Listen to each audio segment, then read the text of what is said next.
Good evening, everyone. I'm Suzanne Donsky, a volunteer with the Battle of Homestead Foundation. We welcome you to tonight's program. As people are continuing to enter, let me just say, we'd like for you to mute yourselves and please remain muted until we get to a question answer portion of the program, and you'll have an opportunity to speak. If you could, put your view on speaker view rather than the gallery view, and that will allow you to really focus on what each of our participants is saying. We have a great panel tonight, and here to tell you about it and to welcome you to the program officially is the Battle of Homestead Foundation's President, John Hare. John? Hi, everybody. Welcome to the Battle of Homestead Foundation program series of 2023. We're very happy to have what we think is a unique and compelling program. And we are working in partnership tonight, as we like to do, with an organization called the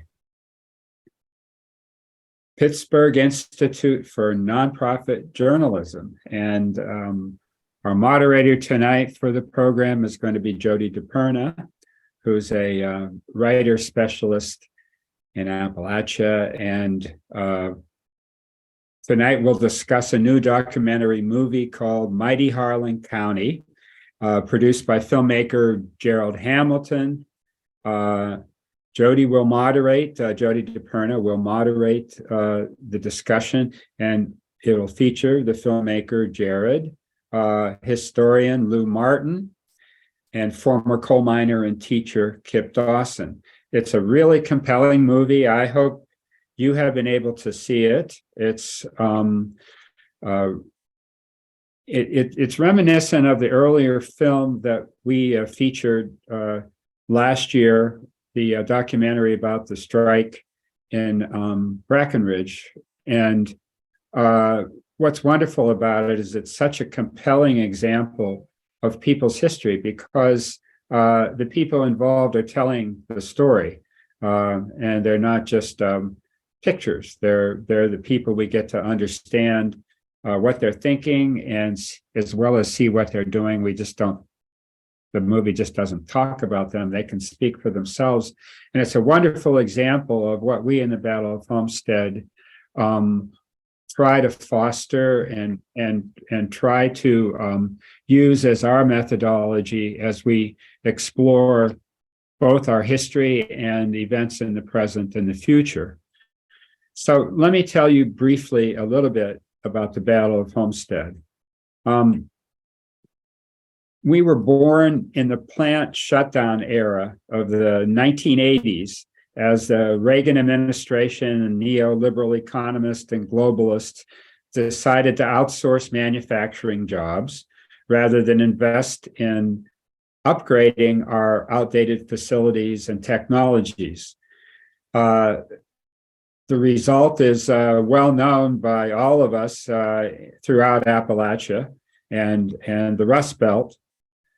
Unemployment, mortgage foreclosures, hunger, anger, sometimes suicides, lost health insurance, lost pensions, lost futures for many workers in the thousands, not just in the Pittsburgh area, but all throughout the region.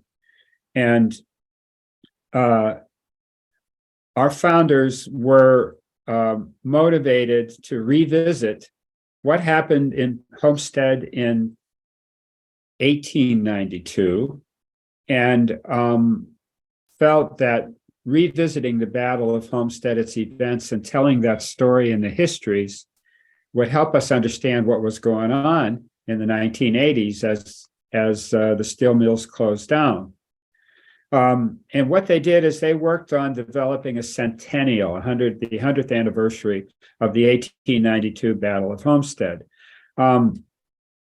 They worked to develop new resources to revisit the Battle of Homestead, to find ways to make it the people's story that were involved. And if we didn't know them, to try to find those stories and to highlight them. And as a result of the work, first, they worked through a centennial to organize a large conference to look again at the Battle of Homestead, and they developed some new resources, including a film about the Battle of Homestead called River Ran Red, and a compilation of many of the original documents in a book of the same name called The River Ran Red. But it wasn't until 1997 that Battle of Homestead Incorporated as a charitable organizational nonprofit, and we established our mission as preserving and interpreting and promoting a people's history. And when we say a people's history, we mean the history of the people who experienced historical events and can tell us, if they were actors, why they acted and what their hopes and dreams were. And oftentimes the stories do not end in happy endings, but what is important to us is that we can find through methods of people's history to uncover what we call the seeds of hope, those little seeds that do eventually grow into plants and trees. And the seeds of hope for us are the victories and the small victories they have and carry over. And oftentimes in events, we don't realize what's a victory and what isn't a victory until we look back and see how ideas originally came about during the struggle, and then they blossomed. It took some time. Usually there's dark times, and then the ideas blossom. And what's wonderful about our movie tonight is it's kind of that way. These miners that we will see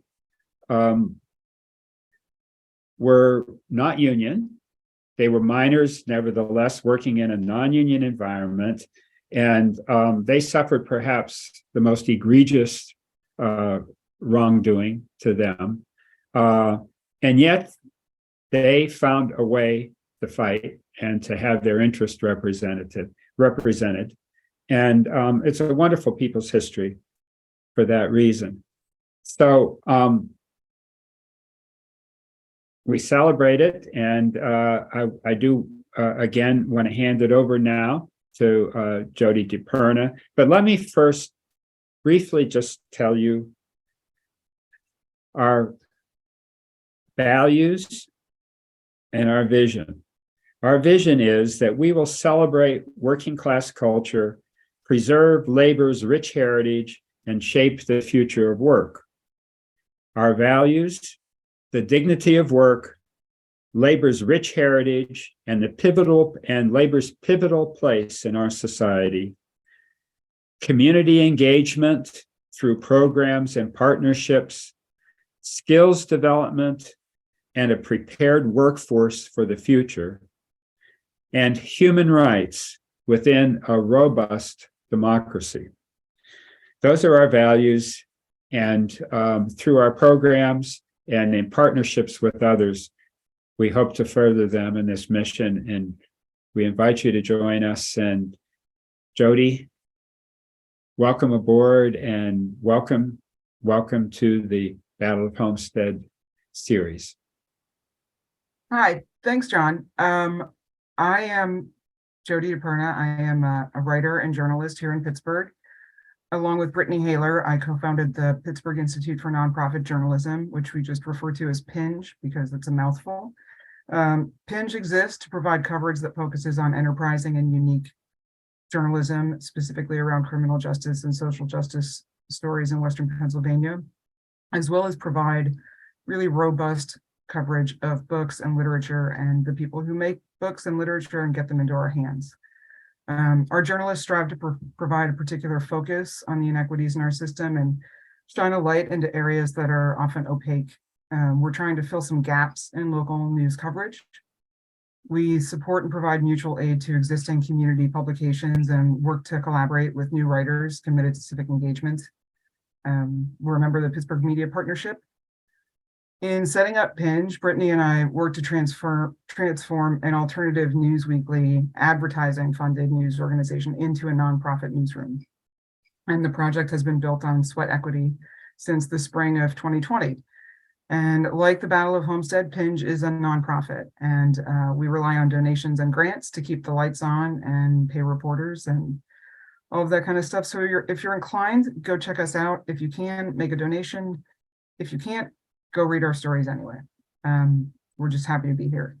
I've covered books and literature here in Pittsburgh for many years, and I've interviewed nationally known writers and local writers who haven't gotten as much press but are no less talented.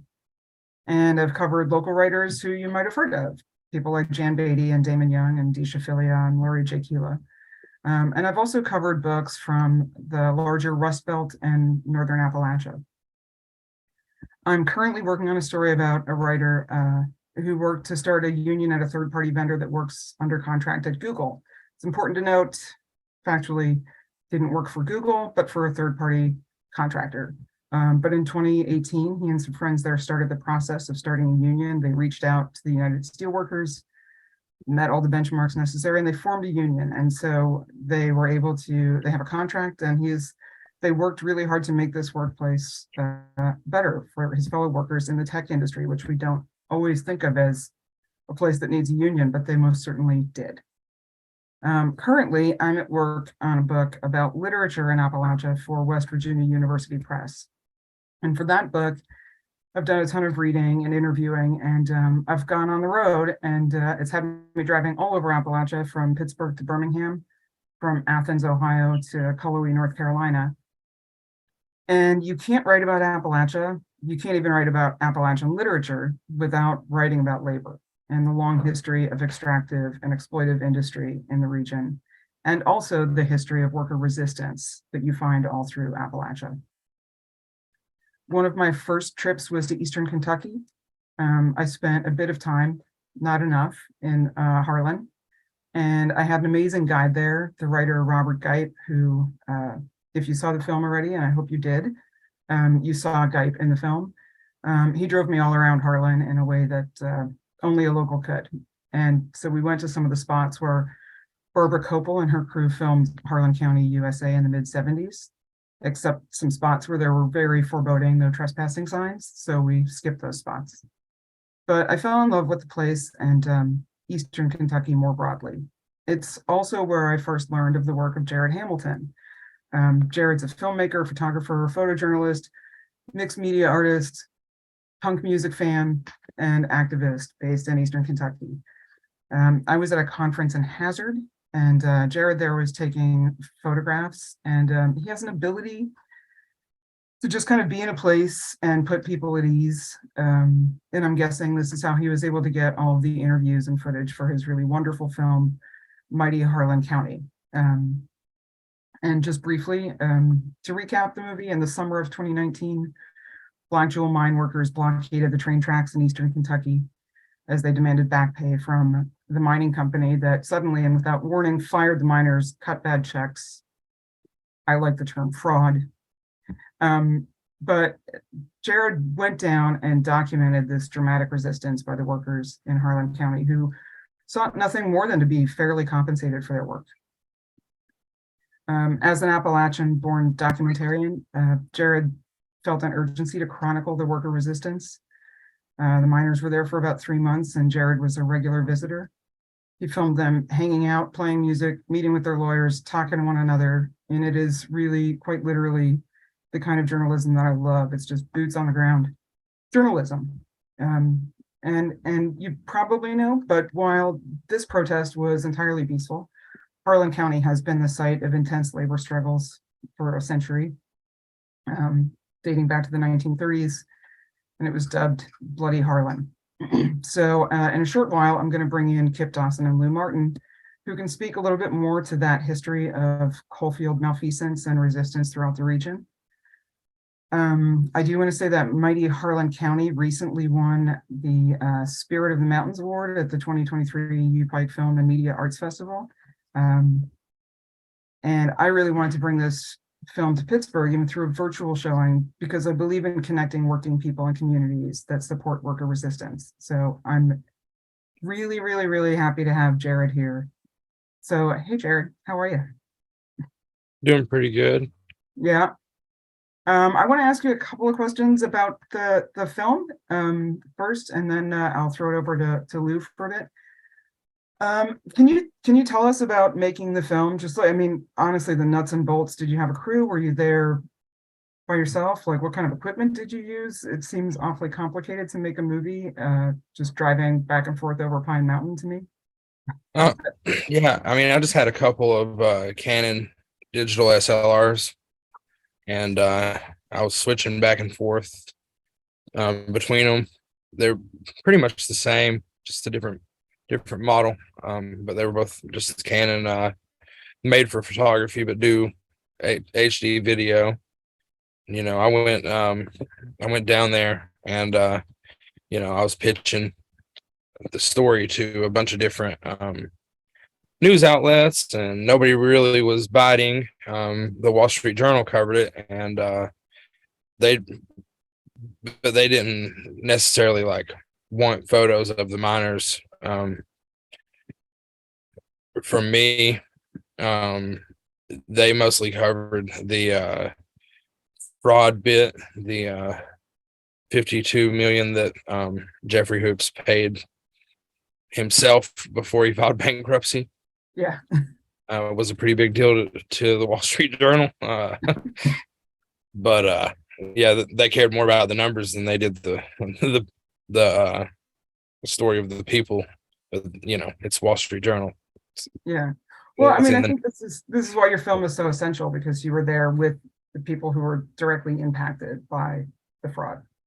So yeah, and there were a few national outlets that covered it, but I wasn't able to get in with them, so I wasn't planning on making a movie. I didn't really know what I was doing, but a few days in, and that's why there's like so many like of the portraits that I like would put on the art and the flyer, is because I didn't know what I was doing the first few days. I was just interviewing people anyway and just doing both.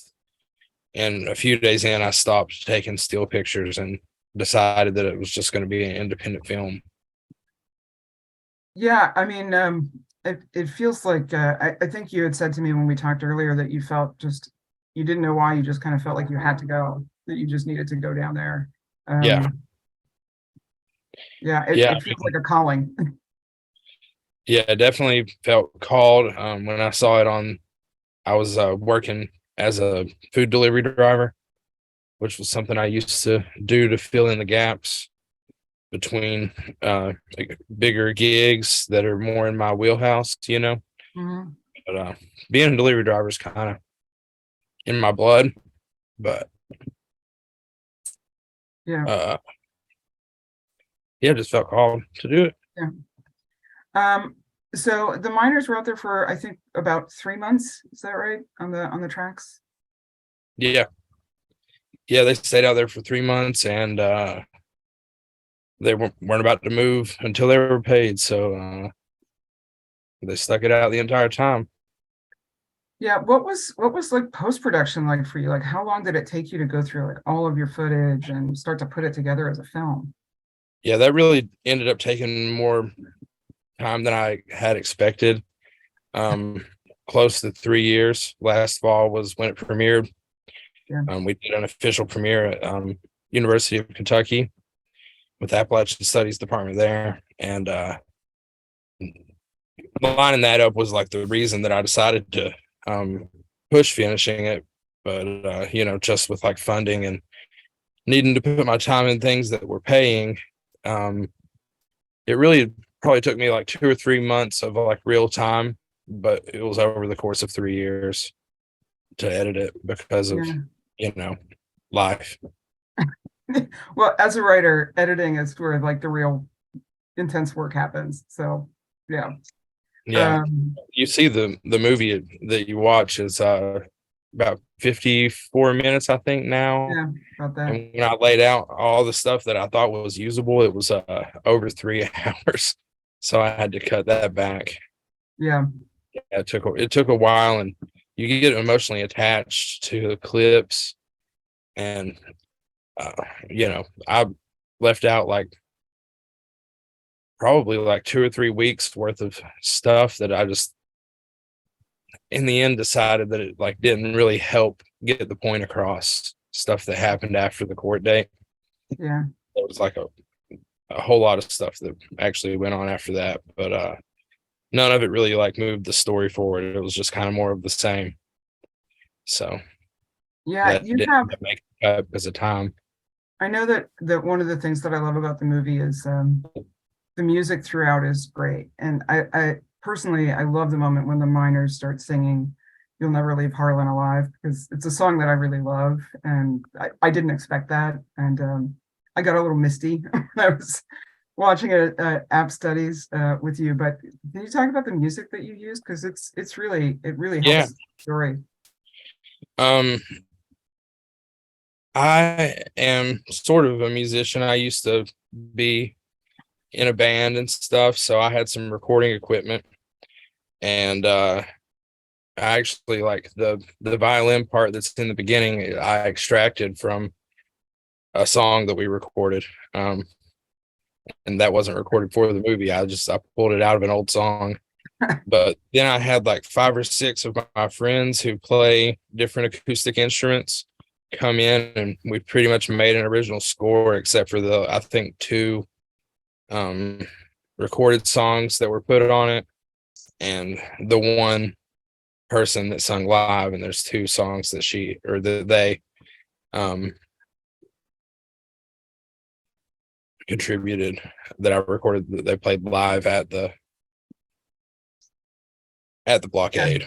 It's really great. The music is wonderful.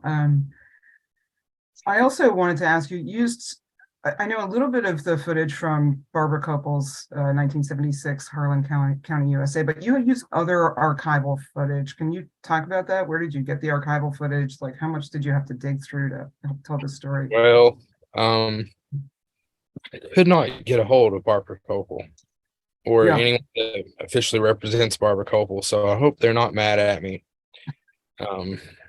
But I didn't think they would be, so I just rolled with it. And you can't get blood out of a turnip if they do get mad. So, but the other footage was all from either I dug through the National Archives on nationalarchive.gov. Yeah. And archive.org. And I just found all this footage. A lot of it was from the National Archive, but I did speak to Ann Lewis, who was an Apple Shop filmmaker that worked with Barbara Coppel, was kind of like Barbara Coppel's like guide in some ways when she came down in the 70s, and Ann informed me that that's how they got their historical footage was from that it's fair use. Anybody could use it, so just extract it from the film, she said. All right. She said that she couldn't give me permission to use Barbara Coppel's footage, but the black and white stuff was all from the same source that they found it, of course, in an analog way in the 70s. Right. But it's all from the National Archive and or archive.org. So what I want to do now is I'm going to introduce Lou and Kip, and they're going to talk a little bit, but they also might have questions for Jared specifically. So I'm going to get to my notes that are here.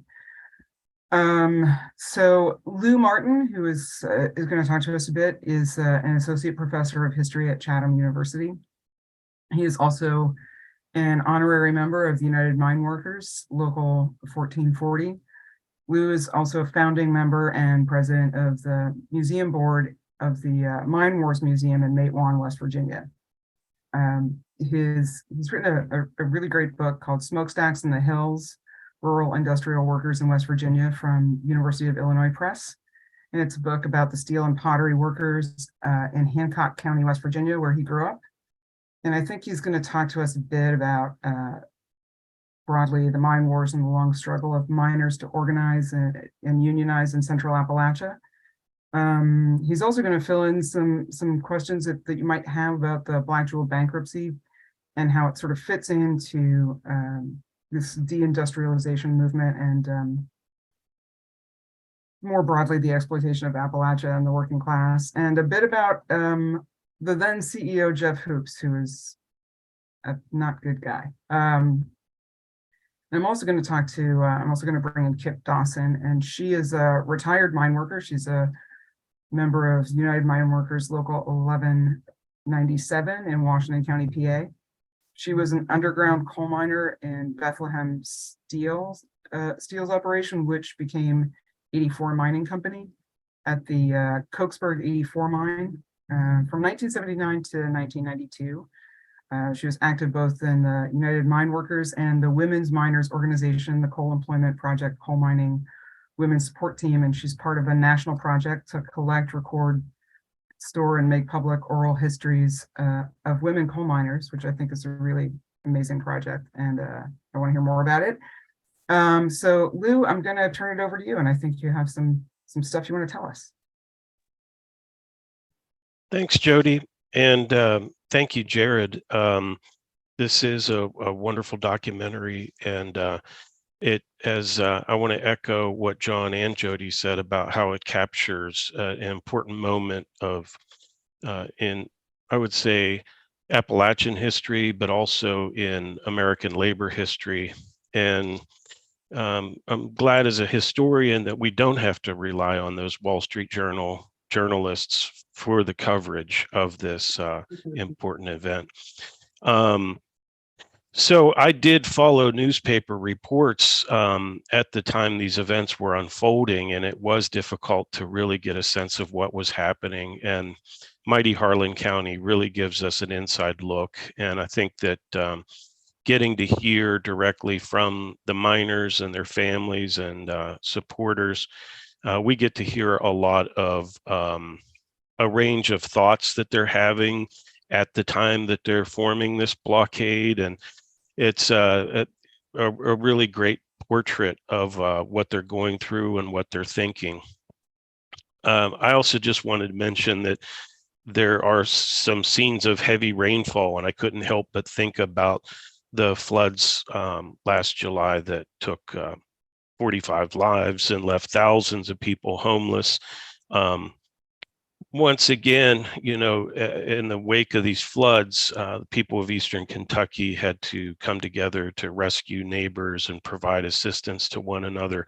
And I think you see that mutual aid on display here, these moments of solidarity that Jared has captured.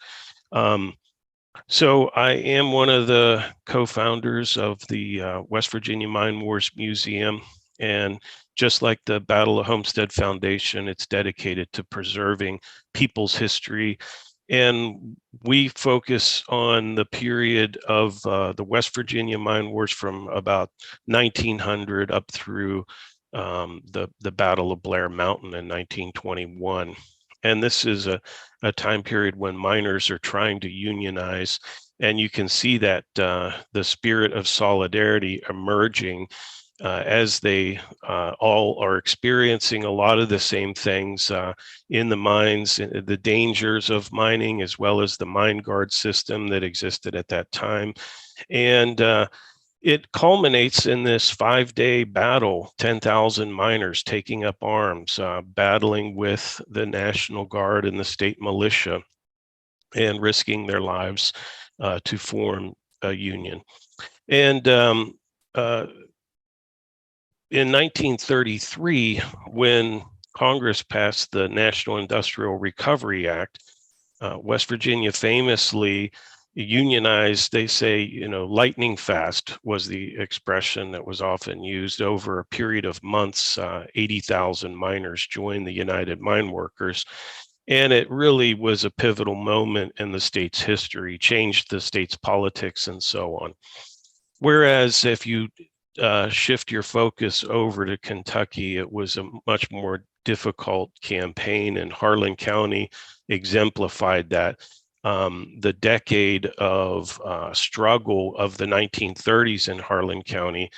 Jared interviews Ron Eller and Robert Geip to talk about these events, and nothing was simple about it. In the end, they did have a foothold. The United Mine Workers had a foothold in the county.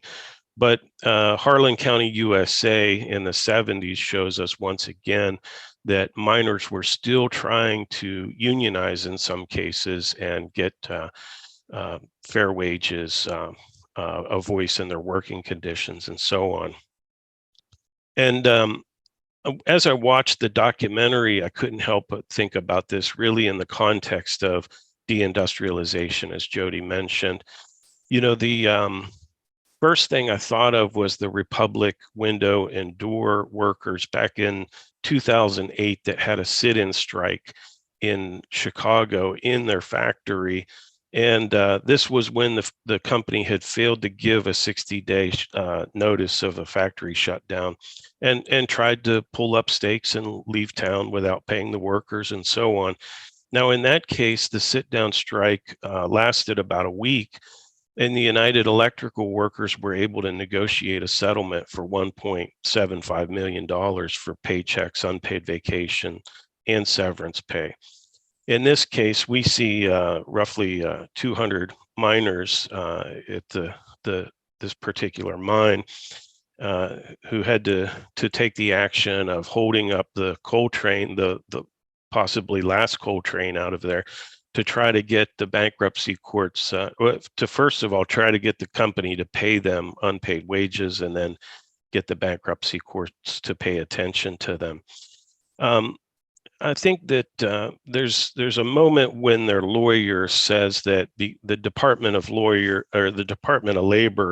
had almost, I have the words here, ratified their actions, I think is what he says, by almost recognizing their right to this line of coal cars full of coal.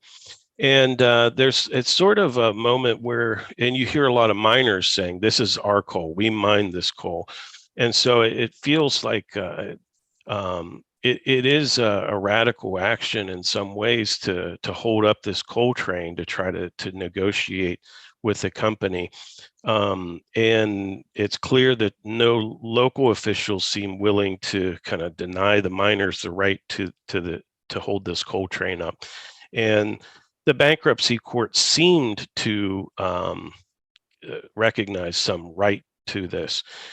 But one of the things, so I had this sort of exciting feeling of the miners rising up in this moment, and I do think these efforts were heroic by them and their families. But I was brought back to a sadder reality when I started to think about the way the industry has treated pensions and healthcare for retirees over roughly the last dozen years. And in my mind, a pension or healthcare that you earn for retirement is deferred compensation. You've already done the work for that pension and those benefits. And yet the companies have been using the bankruptcy courts to get out of actually having to pay those obligations. And so in that, looking through that lens, they don't recognize the right of miners to compensation they've already earned. And so it really illustrates that this, to the coal companies, is a big game. And it's about how can they get as much of what's left before they leave town.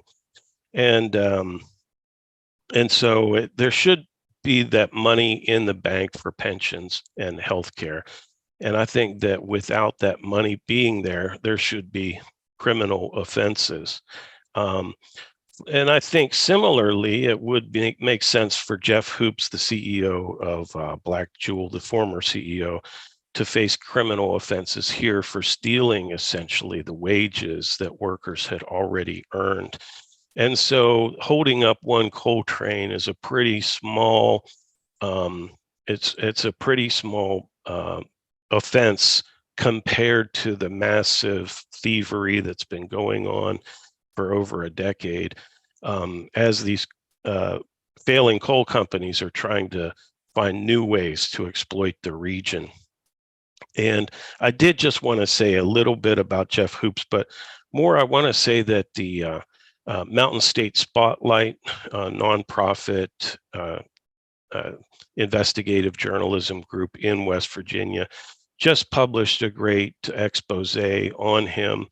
And they focused on the environmental violations, that finding that when a Kentucky coal mine has entered bankruptcy and then come out of bankruptcy, they're twice as likely to have environmental violations. And it really goes to show how people like Jeff Hoops, who specialize in acquiring these bankrupt mines, are trying to cut every corner they can as they try to squeeze what little profits are left. And once again, I think what Jared has shown us is that they expect miners and their families and the people of Appalachia to just absorb these costs and not fight back. Mighty Harlan County really does capture some remarkable actions by these folks and their families. And I'm thankful to Jared once again for capturing these actions and these words. And I think that this is a great achievement, and I applaud him for it. And if I had a question, it would be for Jared to talk about his future projects and also whether he's still in touch with any of the miners from the blockade. So that's all I had. Thanks for your time.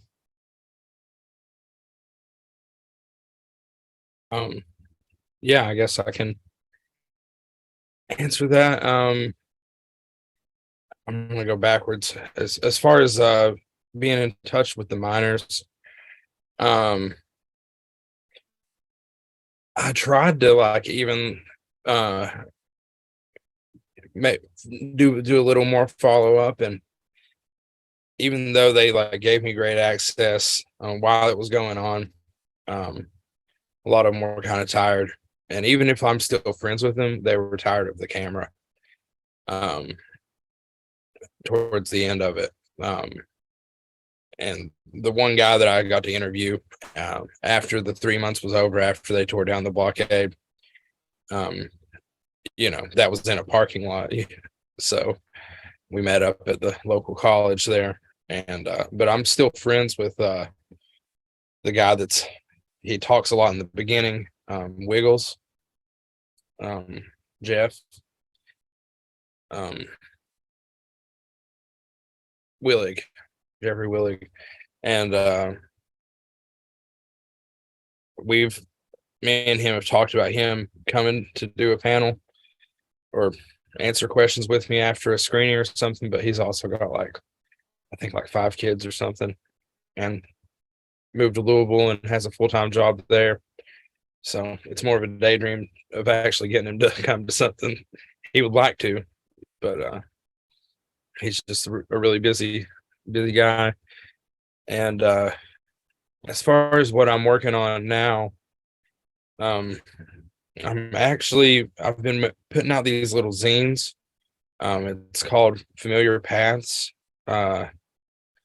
And it's just about how it's supposed to be like a dreamscape of how expats from Appalachia look back on the region with this certain dreamy, perfect lens, and they forget all the hard parts.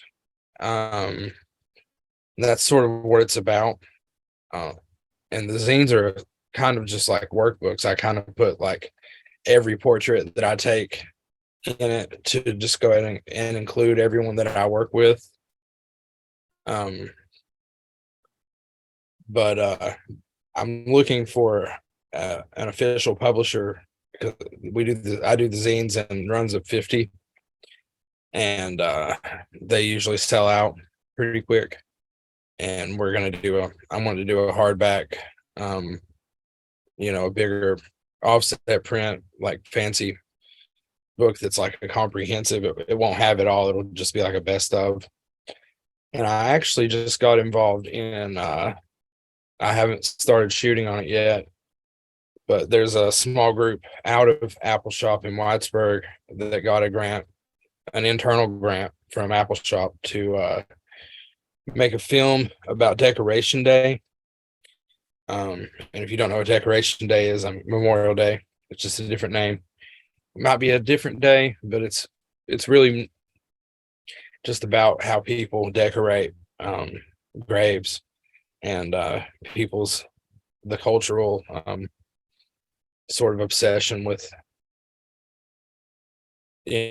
tradition and people who've passed on, and people don't seem to let go of things around here. So but yeah, I haven't got, they started working on it last year and they invited me in. Just like we had the first meeting about it yesterday. So I'm going to be working on that film with him.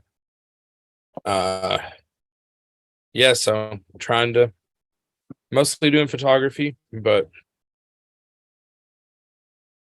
yeah, that's there's some other stuff coming out too. I did a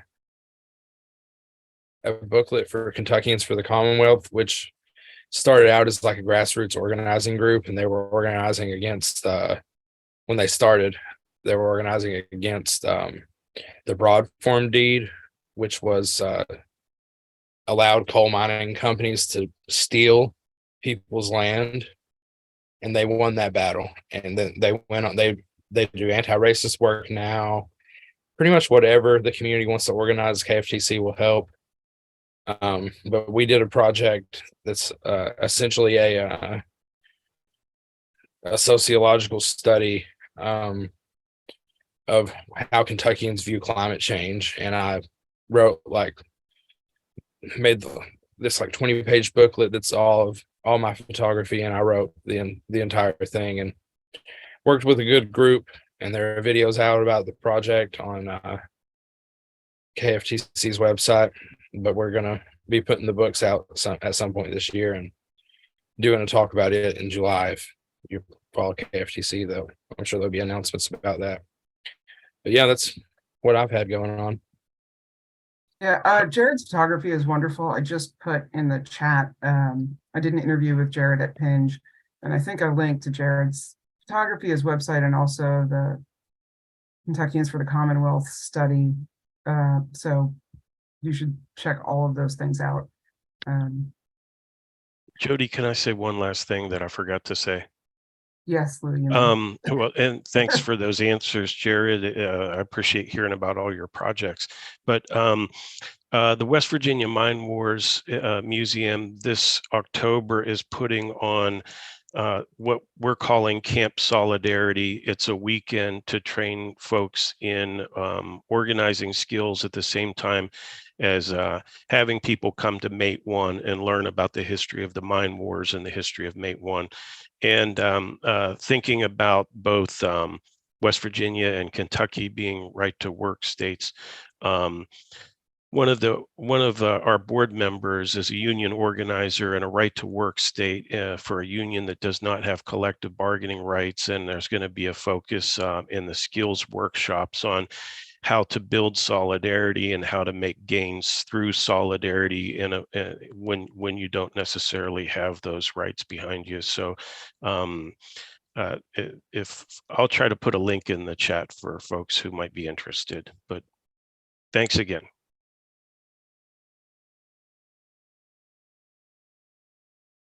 I'm going to throw it to, I just saw that. I'm going to throw it over to Kip now.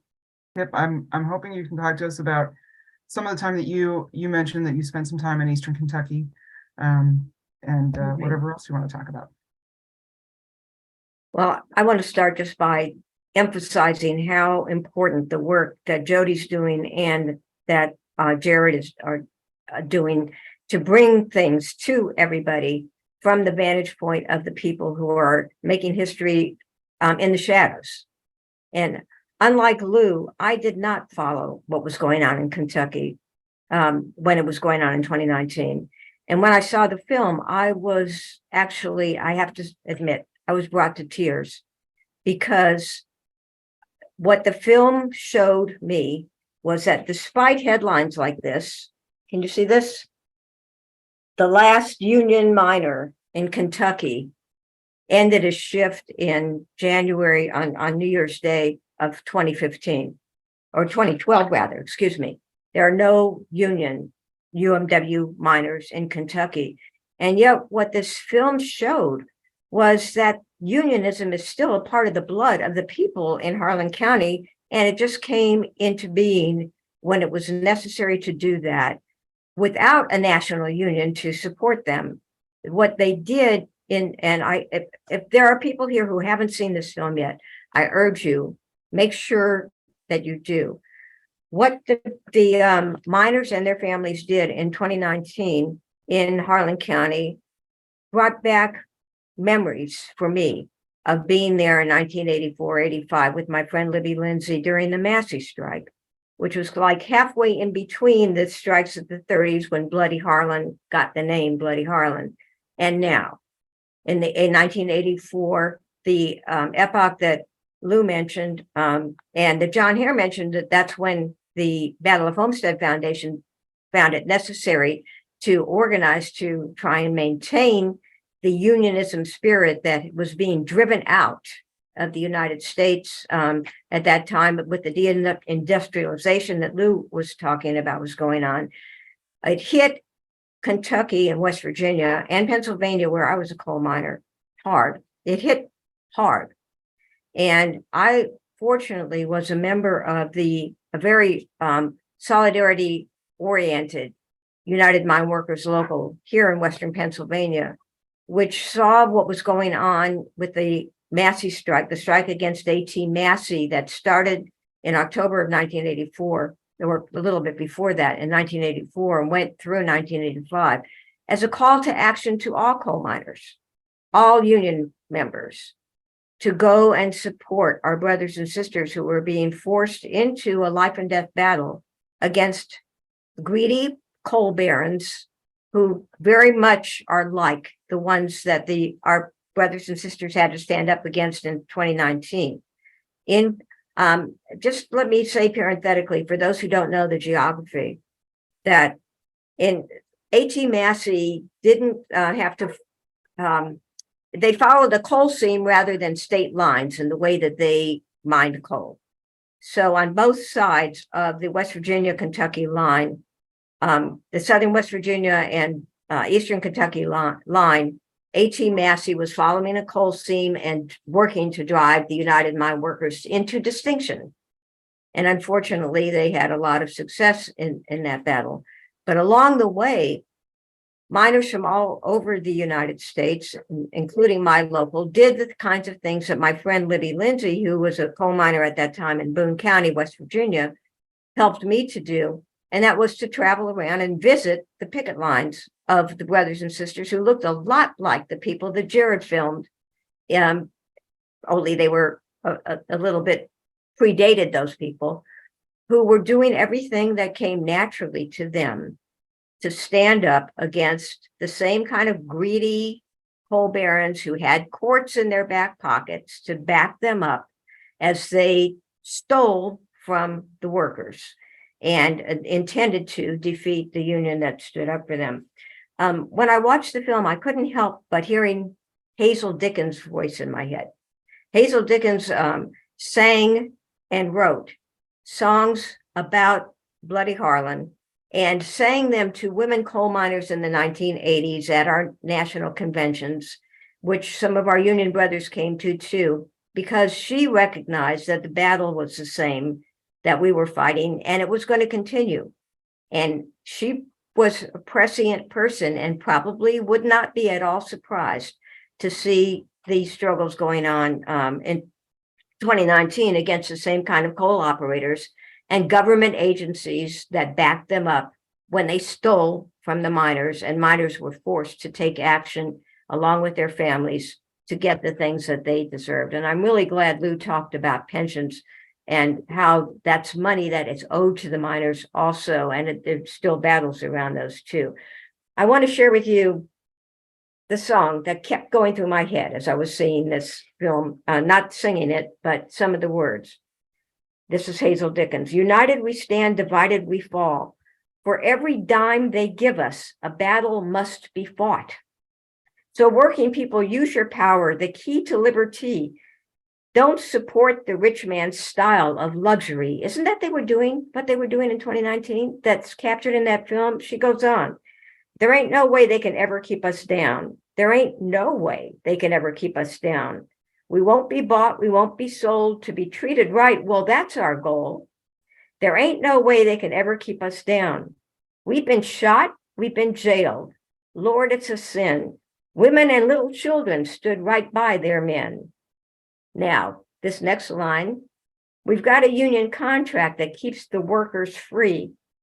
They'll never break the union out of me.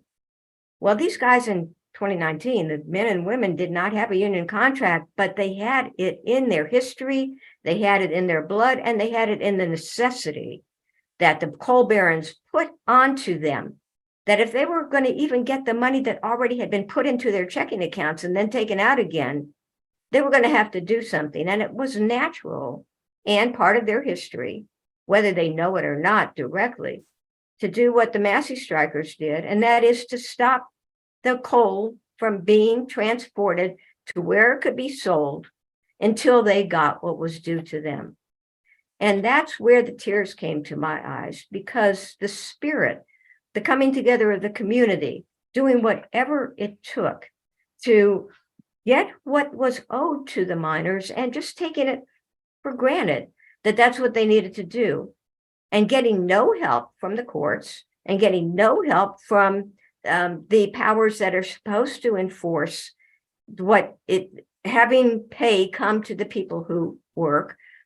They did what they had to do, and they did it with gusto. They did it with love. They did it with music. They did it with courage. And there's no way that story could have been told so well if it weren't for the filming that Jared spent 3 months doing, and the kind of work that Jody has been doing, driving all over Appalachia to capture the reality of what's going on, not only to working people in Appalachia, but what people are doing that's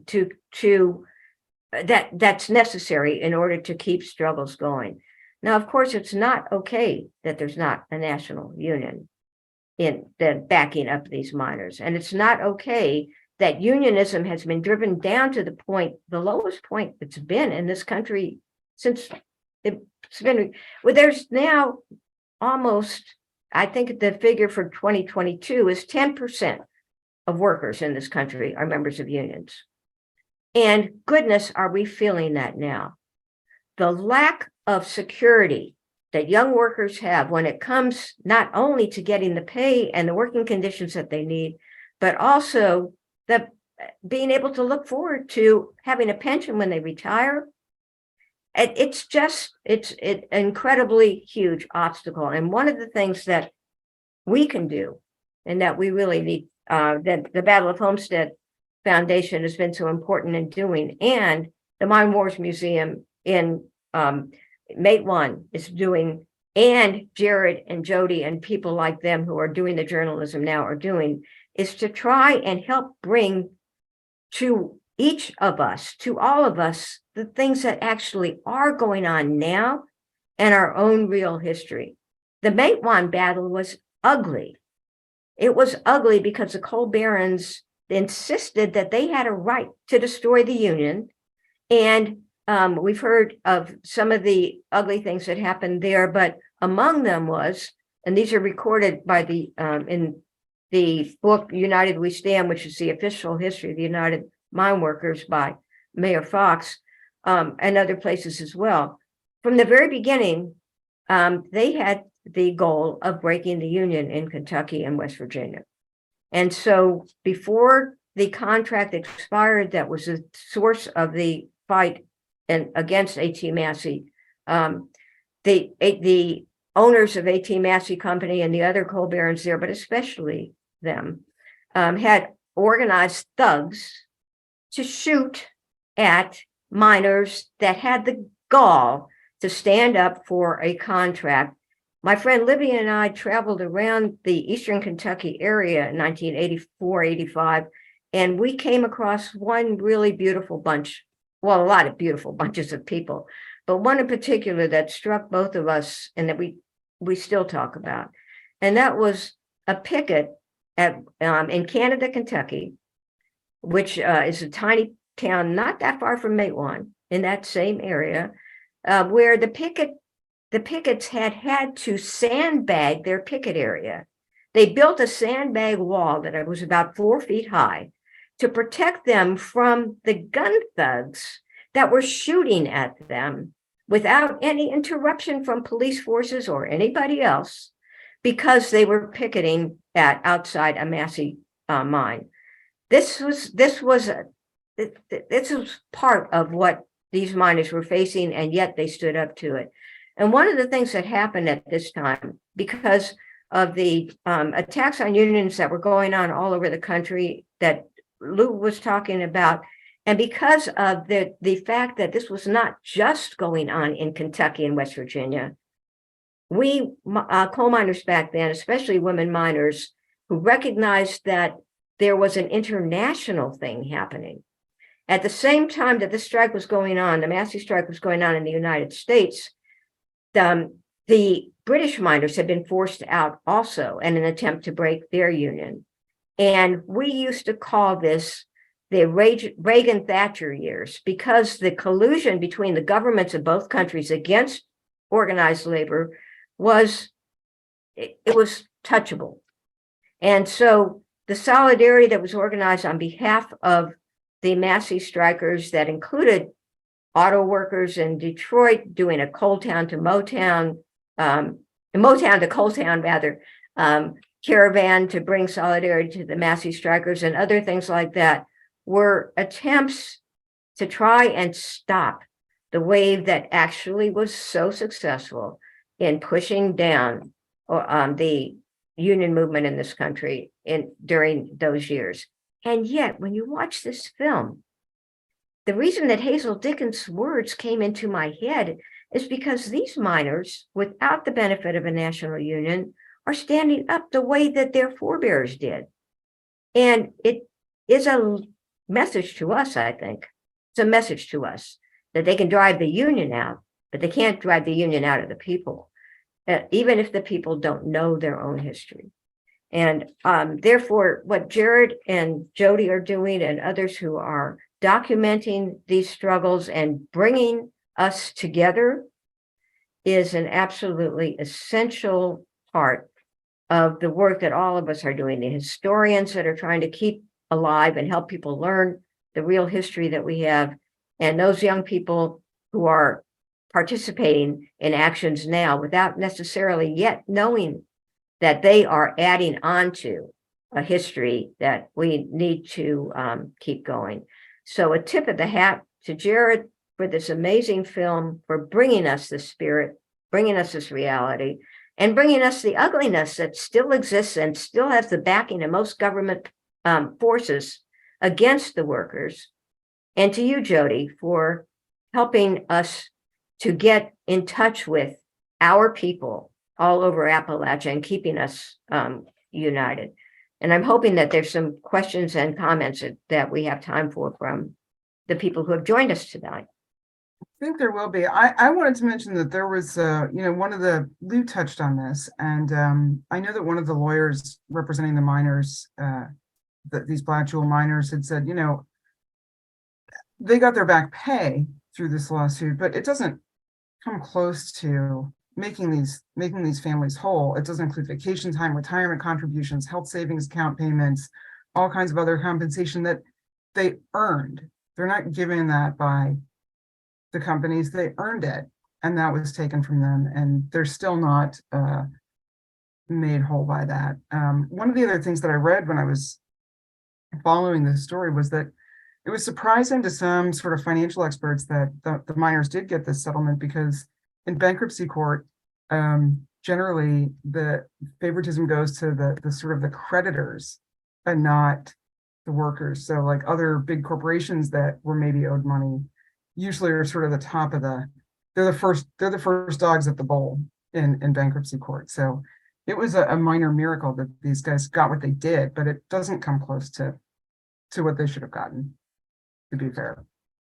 I'm going to take a quick look in the chat. I know that somebody asked Jared if there were any plans to put together a soundtrack, if anybody could get it on like a Spotify or something like that, because the music was so good. Not necessarily. The bands that were included did give me permission to use it on the film. I don't know if I have that level of permission. And some of the other ones, the scoring that we did is they're not really like full fleshed out songs, and there's like, you can hear us on there being like, cut that out. Oh, I messed up, I'll cut that out, don't worry. So there's just like clips. So I don't think there's really a plan for that. I did want to mention something else that I think might interest a lot of people in here. When I was talking about other stuff that I'm doing and planning on doing, I was involved in forming this organization called Mars Collective, and that stands for Music, Arts, Recreation, and Sustainability. We're based on top of Pine Mountain in Whitesburg. And we have an event coming up on the weekend of July 1st. It's called the Appalachian Grassroots Culture and Activism Campout. And there's going to be like panels on harm reduction, mutual aid, queer organizing, all kinds of just different grassroots organizers. It's essentially like then there'll be some punk bands and some old time bands, and Higher Ground from Harlan that Robert Guy founded, a theater troupe that was founded by Robert, is going to do a performance as well. So it's going to be just this big activism and culture celebration, and kind of like a conference, kind of like a festival, different kind of event. I'll drop the link to that if anyone's interested. I just wanted to throw that out there too. Thought people might. Jody, may I ask Jared a question, please? Sure. And this is also to you, actually. One of the things that when I left coal mining, thanks to the union contract that had been negotiated with the BCOA, I was able to go back to school and become a teacher. And I spent 25 years teaching. And in the course of this, of course, met many other teachers who are trying to do what they could through unions and in other ways to protect public education. The reason I'm raising this is that one of the groups that is struggling without a union right now in both Kentucky and West Virginia, because of the anti-union laws, that's really critically important right now, is teachers. And teachers have stood up in both of those places dramatically, especially in West Virginia, to try and do what they would be doing if they had the right to organize. I'm just wondering if either of you has, because I'm working with some teachers in West Virginia to try and be supportive of them, if either of you has seen any, been in touch with people who are trying to work around education in either of those states. I haven't, but my publisher is West Virginia University Press, and they put out a really good book a few years ago that, if people haven't read it, it's Elizabeth Catt, who's a really, really wonderful writer, was one of the editors on it, and it's called 55 Strong Inside the West Virginia Teachers Strike. And it's I think it was a 2018 release. I'll try to find a link and drop it in the chat, but it's a really wonderful book if you want to sort of get an oral, it's book form, but it's a sort of a, again, boots on the ground journalism, oral history of those teachers in West Virginia. That's one thing I'm aware of. I haven't really talked to too many of them otherwise, but it is a problem. And we see here, sort of more broadly, there has been a real impetus to organize. We've seen all the Starbucks workers really trying to organize, and we've seen Starbucks do some really shady things to try to break their efforts here and all through the country. But the spirit of organizing, I think, is strong with those folks. But it's a hard road because governmental protections are worn away. So there's only so much an individual can do for a systemic problem.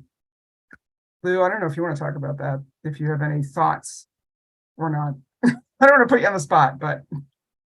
I would direct Kip to the Mine Wars Museum, but she's already gone that route. So I would direct everybody to the Mine Wars Museum. Everybody should go. I did want to mention, Jared mentioned Robert Geip's theater company, and they take oral histories of people in the region and then they turn them into theater. So it's a really amazing, again, like really getting stories from people in the area. Somebody asked if, and Jared, you can maybe answer this since you're in Kentucky and none of us are, but do the workers in Harlan clearly remember their history? Does it feel like a thing that people here in Pittsburgh have explained to sort of younger folks why it's called Bloody Harlan, but maybe in Kentucky people know better? Yeah, I mean, they definitely they definitely know about it and feel it, like in their bones. But I don't think that they know a route to achieving that for themselves. And I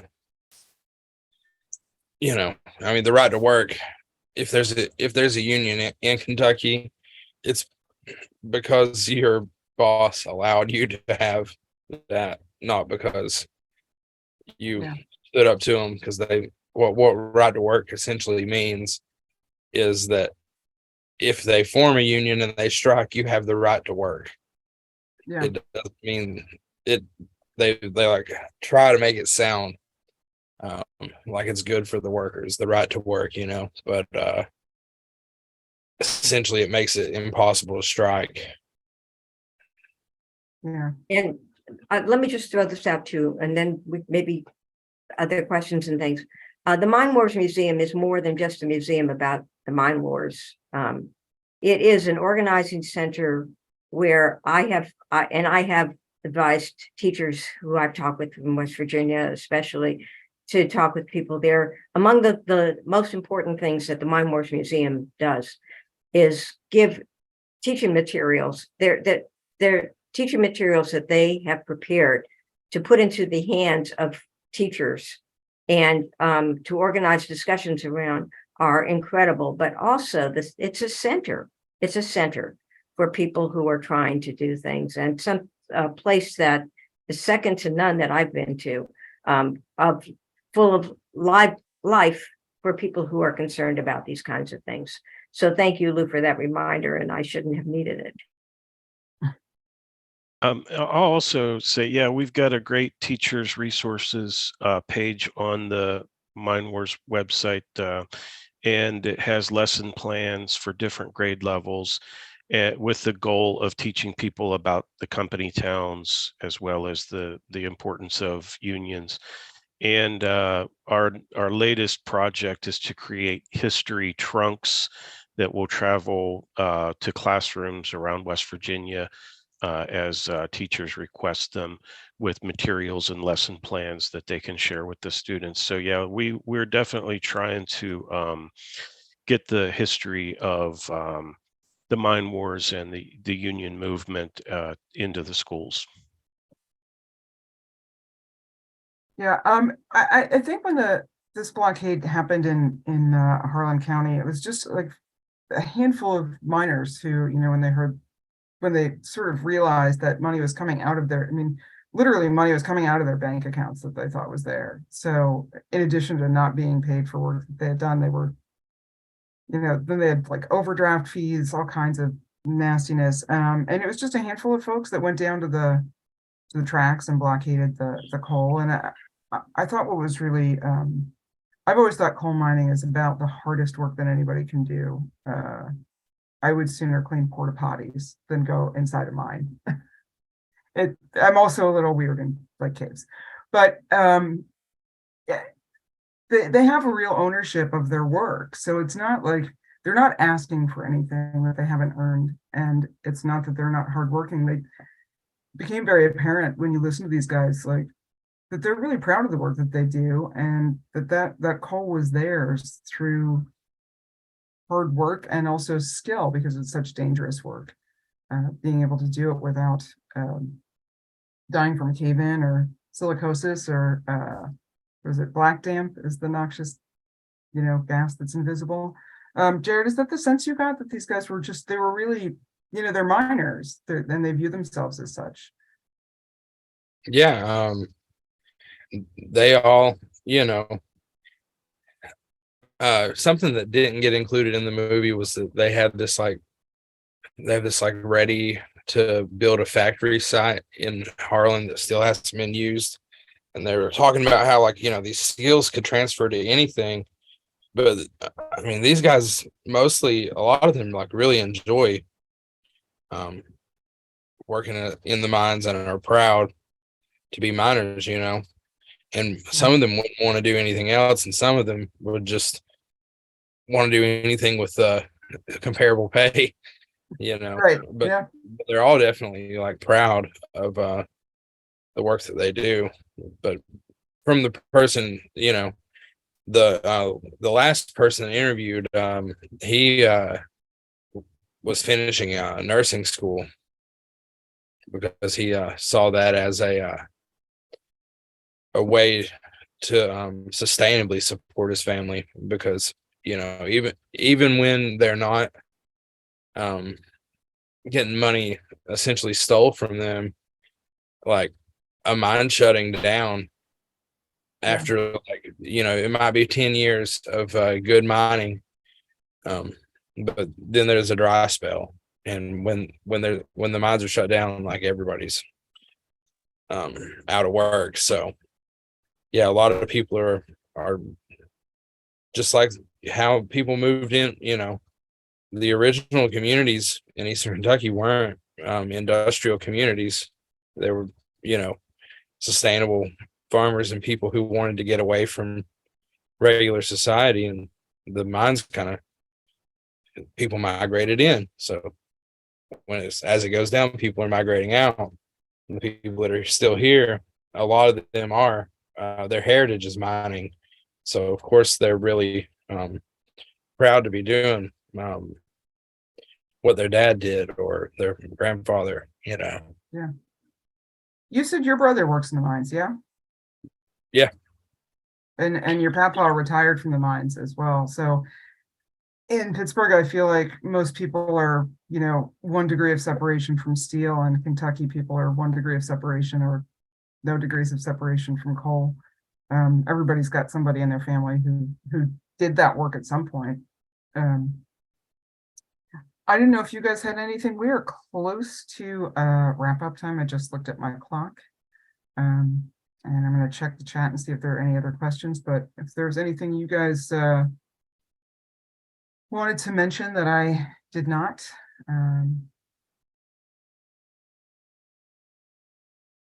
I'll just say, I hope Jared comes back sometime to showcase some of his other work so that we can continue to follow your career. Yeah. Thanks. Yeah, and if anybody has a chance to go down to like Jared's event in July, I would recommend it. Pine Mountain's one of the most beautiful things I've ever seen. Driving up and over it is it's hard on your brakes. Make sure your brakes work.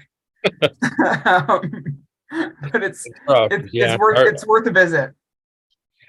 And may I just throw out that what Lou invited people to in October, Camp Solidarity at the Mine Wars Museum, that name comes from one of the most important, significant, beautiful struggles that the United Mine Workers did in 1989 at the Pittsburgh strike. But I see we have a question coming in from Merritt Moore. Yeah, I see that. Here we go.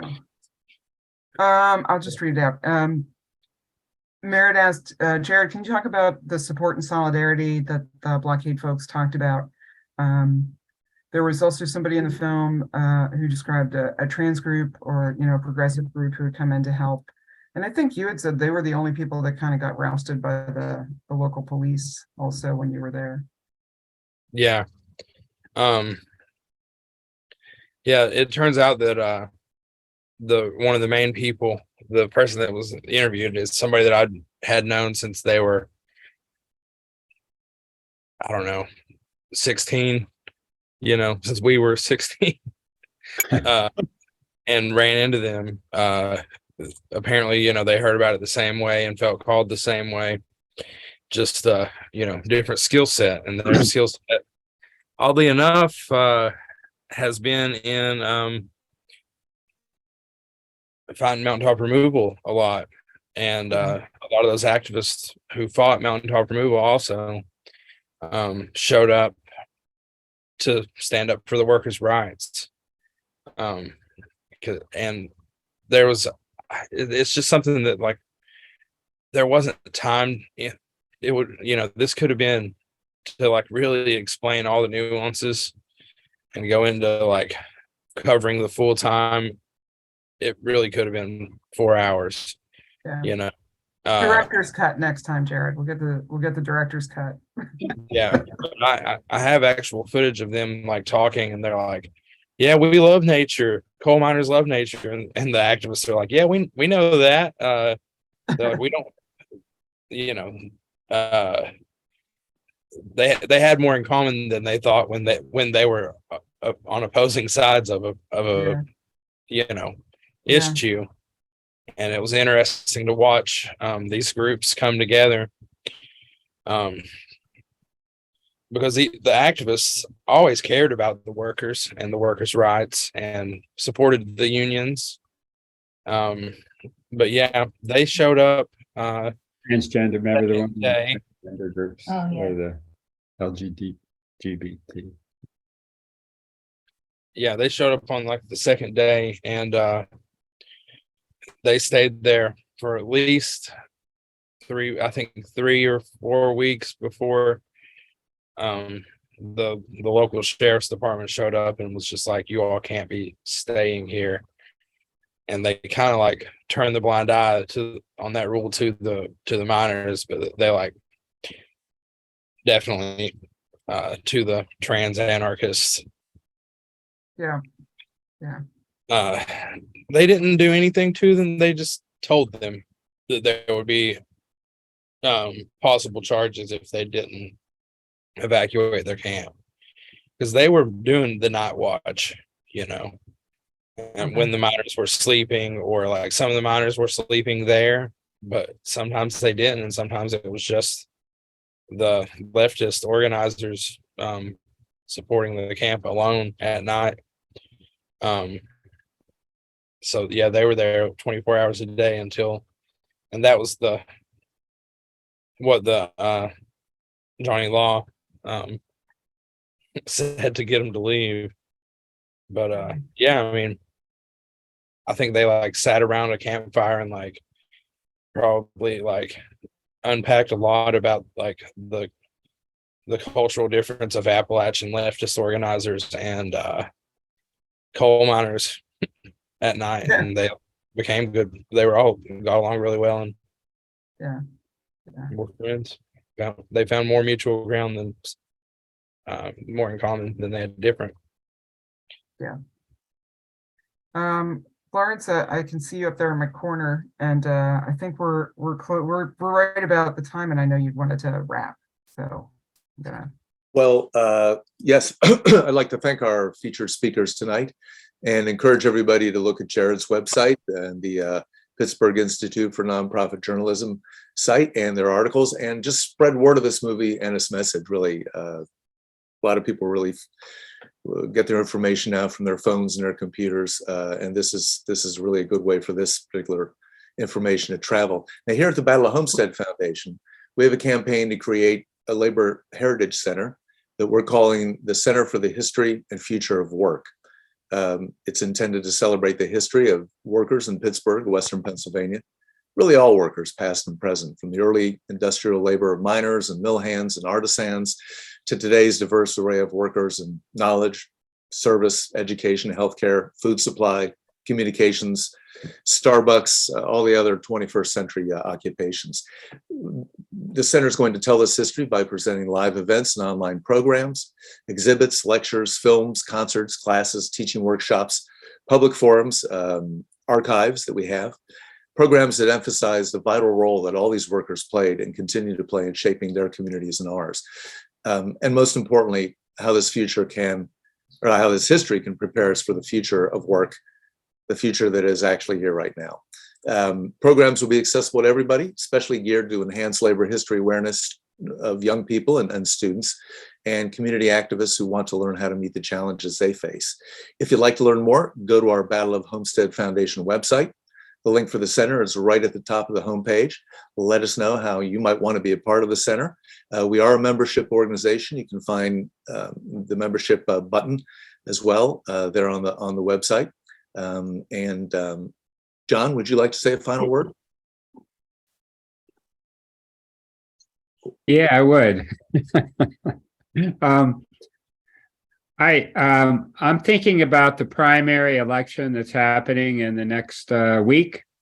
And I think what we've been seeing over the last 3 or 4 years in Pittsburgh and Allegheny County is a growing progressive movement reflected as it usually is when it comes to the electoral sphere. That's probably the one that's way behind usually. But I think now we're beginning to see a new progressive wave, and my observation is that it's coinciding with a wave of unionism in our area. And if we look at the figures of members joining unions in Western Pennsylvania and Allegheny County in particular, we'll see 5,000 to 7,000 people in the last several years. And to me, I believe that those are the activists that are also expressing themselves politically in a new wave of progressive elections. Now, that's only one aspect of organizing, but if it is organized, it does provide help to those that are seeking to organize labor unions and seeking to use some of the levers that may be available in government, not to discourage or suppress the wave of unionism, but to encourage and support it. So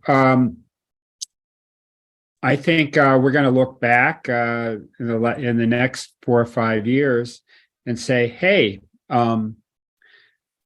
we had a movement and we're building a movement, and hopefully we'll be looking at it more from the ability of people in the workforce and in the communities to build their own solidarities that have a political expression, but also an expression in how the communities maintain their resiliency and solidarity, and how the people at work have a voice in how things are done at their job, and also some security economically for their families.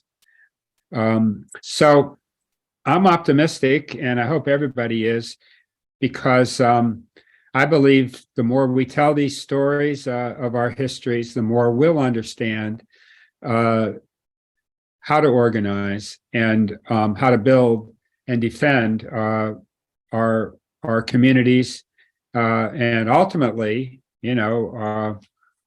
our country.